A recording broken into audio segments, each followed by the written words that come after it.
Assalamualaikum warahmatullahi wabarakatuh.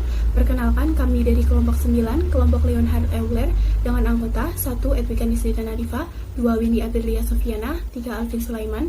Pada kesempatan kali ini, kami akan menjelaskan hasil diskusi dari kelompok kami mengenai perbandingan siswa putus sekolah 3 tahun terakhir akibat COVID-19 pada tingkat sekolah dasar di Indonesia, mata kuliah Statistika Deskriptif dengan dosen pengampu Ibu Syitra Fati Atna, SPD MPD. Latar belakang. Sekolah dasar merupakan fondasi utama untuk melanjutkan pendidikan yang lebih tinggi. Undang-Undang Pendidikan Nomor 20 Tahun 2003 Pasal 6 Ayat 1, pemerintah mewajibkan seluruh warganya untuk mengenyam pendidikan dasar 12 tahun. Namun pada praktiknya, wajib belajar 12 tahun ini tidak berjalan dengan mulus, sehingga perlu adanya perhatian khusus baik pada sekolah dasar swasta maupun negeri untuk menekan angka putus sekolah. Salah satu kendala yang dihadapi pemerintah dalam melaksanakan kegiatan pembelajaran pada saat ini adalah pandemi yang diakibatkan oleh munculnya virus COVID-19. Virus tersebut berasal dari Cina yang masuk ke Indonesia pada awal tahun 2020. Salah satu kebijakan pemerintah yaitu penutupan luas sekolah mulai dari pendidikan usia dini, sekolah dasar dan menengah hingga perguruan tinggi. Sebagai gantinya diterapkan sistem pembelajaran jarak jauh dan membuka platform pendidikan daring atau online. Pembelajaran online berpotensi meningkatkan ataupun menurunkan jumlah siswa sekolah dasar yang mengalami putus sekolah akibat adanya pandemi COVID-19. Selanjutnya yaitu tujuan. Tujuan dari penelitian ini adalah untuk mendeskripsikan bagaimana perbandingan siswa putus sekolah sebelum dan sesudah adanya COVID-19 pada tingkat sekolah dasar. Selanjutnya yaitu metode penelitian. Metode yang digunakan pada penelitian ini adalah metode analisis data. Metode analisis data adalah salah satu komponen penting dalam proses menganalisis data. Metode analisis data merupakan bagian dari proses analisis di mana data yang dikumpulkan lalu diproses untuk menghasilkan kesimpulan. Adapun pendekatan yang digunakan adalah pendekatan kuantitatif. Metode analisis data kuantitatif adalah metode yang bergantung pada kemampuan untuk menghitung data secara akurat. Selain itu, metode ini juga memerlukan kemampuan untuk menginterpretasikan data yang kompleks. Jenis analisis data kuantitatif yang digunakan adalah analisis deskriptif. Analisis deskriptif dapat digunakan untuk mengolah data kuantitatif. Cara ini dilakukan untuk melihat performa data dari masa lalu agar dapat mengambil kesimpulan dari hal tersebut. Metode ini mengedepankan deskripsi yang memungkinkan untuk belajar dari hal lalu. Jenis metode ini biasa digunakan dalam menyajikan data statistik. Adapun sumber data yang diperoleh dari Pusat Data dan Teknologi Informasi Kemendikbud. Data yang kami gunakan adalah data tahun 2018 sampai dengan 2020 dengan rincian tahun ajaran berturut-turut 2018-2019, 2019-2020, dan 2020-2021. Selanjutnya adalah pembahasan. Di sini disajikan diagram batang siswa sekolah dasar putus sekolah tahun ajaran 2018-2019, 2019-2020, dan 2020-2021. Kemudian pada diagram batang ini, pada sumbu yang mendatar atau sumbu horizontal ini menunjukkan nama-nama provinsi yang ada di Indonesia, mulai dari DKI Jakarta, Jawa Barat, Jawa Tengah, hingga Kalimantan Utara. Kemudian untuk sumbu tegak atau sumbu vertikal ini menunjukkan jumlah siswa sekolah dasar yang mengalami putus sekolah. Dapat kita lihat di sini terdapat 3 batang. Untuk batang yang pertama yaitu batang berwarna biru. Batang ini menunjukkan jumlah siswa sekolah dasar yang mengalami putus sekolah pada tahun ajaran 2018-2019. Kemudian untuk batang yang berwarna merah itu menunjukkan jumlah siswa sekolah dasar yang mengalami putus sekolah pada tahun ajaran 2019-2020. Dan pada batang yang berwarna hijau itu menunjukkan jumlah siswa sekolah dasar yang mengalami putus sekolah pada tahun ajaran 2020-2021. Dapat kita lihat di sini pada setiap tahunnya itu mengalami kenaikan maupun penurunan. Contohnya pada Provinsi DKI Jakarta, jumlah siswa sekolah dasar yang mengalami putus sekolah tahun ajaran 2018-2019 ke tahun ajaran 2019-2020 itu mengalami kenaikan. Kemudian, jumlah siswa sekolah dasar yang putus sekolah pada tahun ajaran 2019-2020 ke tahun ajaran 2020-2021 itu mengalami penurunan secara drastis. Selanjutnya yaitu Provinsi Jawa Barat, di mana jumlah siswa sekolah dasar yang mengalami putus sekolah pada tahun ajaran 2018-2019 ke tahun ajaran 2019-2020 itu mengalami penurunan. Kemudian pada tahun ajaran 2019-2020 ke tahun ajaran 2020-2021 ini mengalami penurunan secara drastis seperti yang ada di Provinsi DKI Jakarta. dan seterusnya hingga Provinsi Kalimantan Utara yang dapat kita lihat pada diagram batang ini. Selanjutnya, disajikan grafik siswa sekolah dasar putus sekolah pada tahun ajaran 2018-2019, 2019-2020, dan 2020-2021.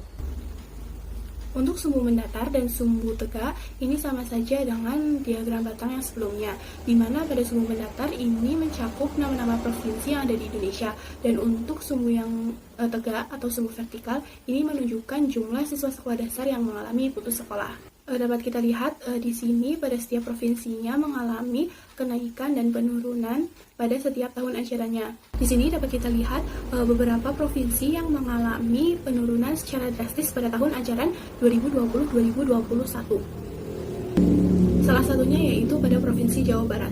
Pada tahun ajaran 2018-2019 ke tahun ajaran 2019-2020 ini mengalami penurunan yang tidak terlalu banyak. Kemudian pada tahun ajaran 2019-2020 ke tahun ajaran 2020-2021 ini mengalami penurunan yang drastis. Selanjutnya yaitu pembahasan hasil perhitungan siswa sekolah dasar putus sekolah tahun ajaran 2018-2019 didapatkan min sama dengan 1689, median sama dengan 1023, modus tidak ada, variansi sama dengan 2.466.611,59, standar deviasi sama dengan 1.570,54, kuartil 1 609 dan kuartil 3 2351. Selanjutnya yaitu hasil perhitungan siswa sekolah dasar putus sekolah tahun ajaran 2019-2020 didapatkan min sama dengan 1748,32, median sama dengan 1284, modusnya tidak ada, variansi sama dengan 2.108.661,75,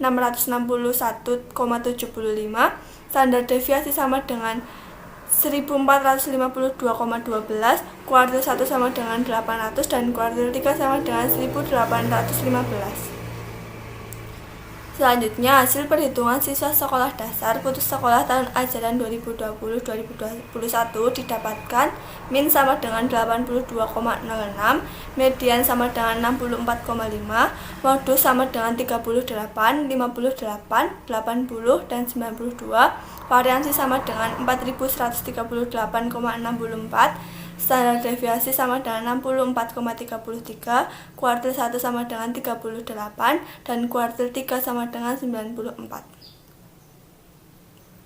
Berdasarkan data, jika dilihat dari total keseluruhan siswa pada setiap tahun ajaran, selalu mengalami perubahan, baik meningkat ataupun menurun.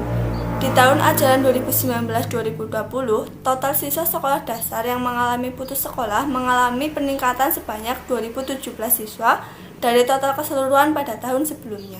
Kemudian tahun ajaran 2020-2021, total siswa putus sekolah dasar mengalami penurunan yang cukup drastis, yaitu 56.653 siswa dari total tahun sebelumnya. Berdasarkan hasil perhitungan, nilai min atau rata-rata jumlah anak sekolah dasar yang mengalami putus sekolah paling tinggi terjadi pada tahun ajaran 2019-2020.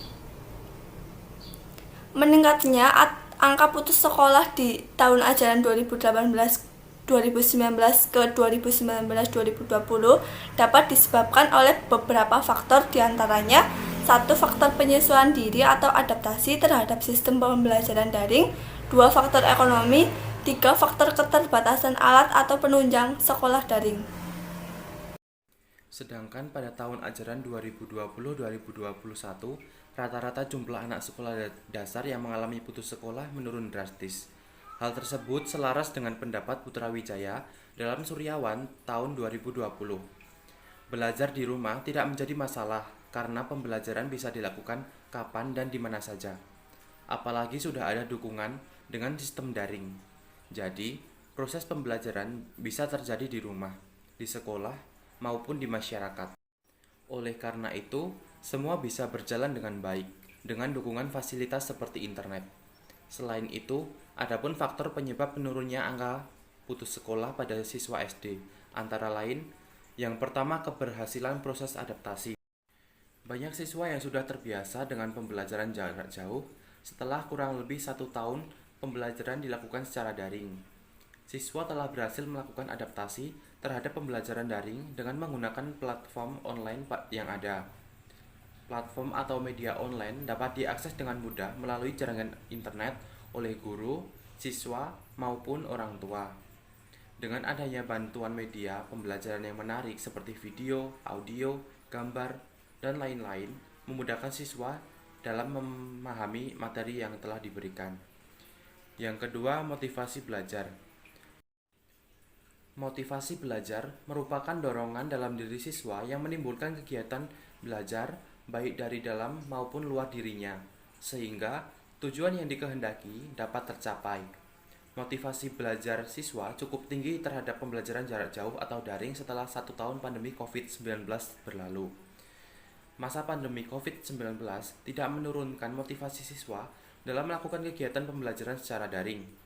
Para siswa memiliki semangat yang tinggi dalam setiap pembelajaran daring. Selanjutnya adalah adanya dukungan atau peran orang tua serta guru. Motivasi belajar seorang siswa tidak akan tumbuh begitu saja tanpa ada kemauan yang kuat dari dalam diri siswa itu sendiri, atau dapat tumbuh apabila ada seseorang yang merangsangnya dengan berbagai cara. Orang tua dapat memberikan motivasi, perhatian, penghargaan, fasilitas, dan dukungan untuk anak saat aktivitas belajar di rumah. Pentingnya peran orang tua dalam memotivasi peserta didik dalam belajar dapat menjauhkan dari kejenuhan selama pembelajaran daring, dan pencapaian hasil belajar akan lebih maksimal. Peran guru dalam proses pembelajaran yaitu meliputi guru sebagai pengelola pembelajaran, guru sebagai pembimbing, guru sebagai fasilitator, guru sebagai mediator, guru sebagai motivator, serta guru sebagai evaluator.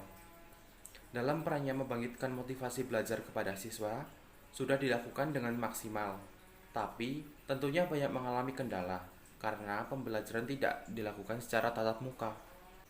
Dalam mengelola pembelajaran, guru menyesuaikan kondisi siswa yang tidak diberatkan atau memberatkan seluruh capaian kurikulum yang ada. Dalam membimbing, guru melakukan kunjungan ke rumah siswa untuk memantau kemajuan belajar pada peserta didiknya. Guru sebagai fasilitator menggunakan aplikasi YouTube, buku LKS, dan lain-lain. Yang terakhir, kesimpulan. Berdasarkan hasil analisis data dan pembahasan yang telah dilakukan mengenai perbandingan siswa sekolah dasar yang mengalami putus sekolah pada 3 tahun terakhir akibat pandemi COVID-19, didapatkan data jumlah siswa yang mengalami putus sekolah tertinggi dibandingkan 2 tahun yang lainnya, yaitu pada tahun ajaran 2019-2020 sebanyak 59.443 siswa. Hal tersebut dapat disebabkan oleh beberapa hal seperti adaptasi siswa terhadap pembelajaran online, faktor ekonomi orang tua, dan keterbatasan sarana pendukung pembelajaran online seperti gadget dan lain-lain. Sedangkan jumlah siswa SD yang putus sekolah pada tahun ajaran 2020-2021 menurun drastis menjadi 2.790 siswa. Hal tersebut dapat terjadi karena siswa telah berhasil melakukan adaptasi dari pembelajaran tatap muka ke pembelajaran online, dan adanya motivasi siswa dalam melakukan pembelajaran online. Selain itu, juga peran orang tua serta guru sangat menjadi prioritas untuk meningkatkan semangat dan motivasi belajar peserta didik. Sekian pemaparan presentasi dari kelompok 9. Bila ada tutur kata yang kurang berkenan, mohon dimaafkan. Wassalamualaikum warahmatullahi wabarakatuh.